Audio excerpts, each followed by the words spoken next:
About it, but let's bring in somebody who arguably is the smartest investor of certainly our era, also the wealthiest guy, but more importantly, a total free market supporter, and that is Warren Buffett, chairman and CEO of Berkshire Hathaway. He's on the phone from Omaha. Hi, Warren. Hi, Liz.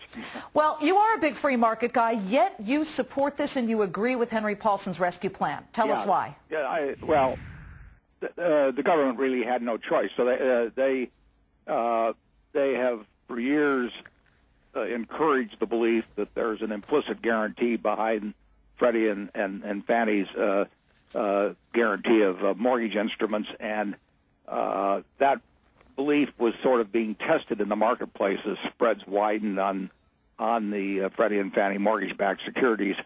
There was going to be a crisis at some point, and they averted that by taking this action, and I think it's the action that will do the most to improve the mortgage situation and to reduce any eventual losses to the U.S. Treasury, although there could well be losses. We talked about this when there was the Bear Stearns rejiggering. Everybody gets nervous and says, don't call it a bailout. But the situation where Bear Stearns was rescued through the J.P. Morgan sale, and you and I talked about this, and you virtually said the same thing, that there was going to be a major financial crisis. I guess what worries me, and I think some people who might be watching right now, is what's next, and how do we avoid giving the impression that the government's always going to be in there to swoop in and save the day? Well, the government is going to be there to swoop in and save the debt on really large institutions. They hate having it said that they're going to do that, but they really have no choice. And Bear Stearns was a big enough potential problem and could have caused enough ripples throughout the world, or maybe tidal waves, that they had to step in, and they had to step in on Freddie and Fannie. And frankly, if any really large institution gets in trouble, they will step in there for their debt. They won't step in, though, for the common or preferred shareholders. So they're trying to minimize the moral hazard practiced by letting the preferred and the common drown. But they are going to avoid bankruptcies on the really big institutions. The classic case was back in the 80s when the Continental Illinois Bank was saved essentially, and at that time I think the Treasury or somebody said that there were 11 institutions that were too big to fail, and of course everybody's question was, who's number 12? Exactly. Well, that's true, Warren, but then you look at the overall picture, and certainly the hope, maybe it's unspoken on behalf of Treasury, that suddenly now the lending market will shake loose a little bit more. But does this meaningfully change for somebody out there who's watching right now, who's upside down in their mortgage and is facing a reset with an arm?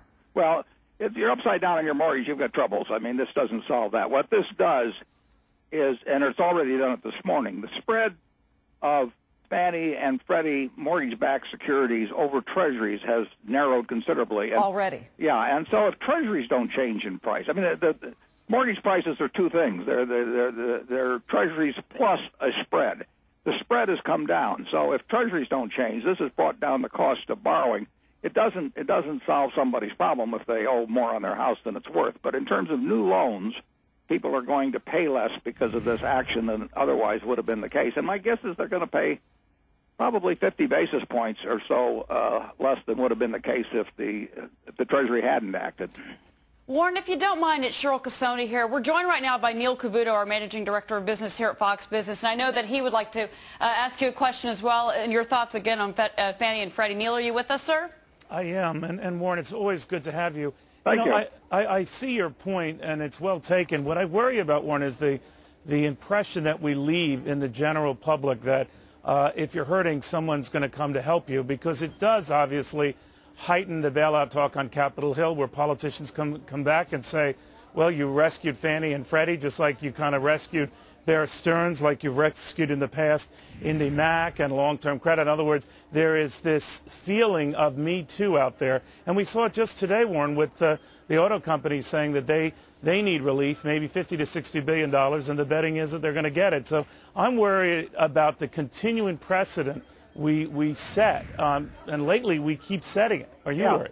Well, I would, I'm sure Hank Paulson worries about that too. But I would say this: on Indy Mac, for example, all we did there is we're paying people who had $100,000 deposits and less off, just like the FDIC has done every year since 1933. But they're not paying off the people with deposits of greater than $100,000, and they're not saving the stockholders. And here at Freddie, they're not saving the stockholders. They are, in effect, taking an institution that they have really implicitly stood behind, ever since I can remember, and where they have $5 trillion plus, of guarantees out there, and they're saying that really is too big to walk away from, and I think that's the case. But there's no question that everybody that gets into trouble is going to go to Washington and say, look, you did it for the other guy, you got to do it for me. But I think you can distinguish the circumstances. They're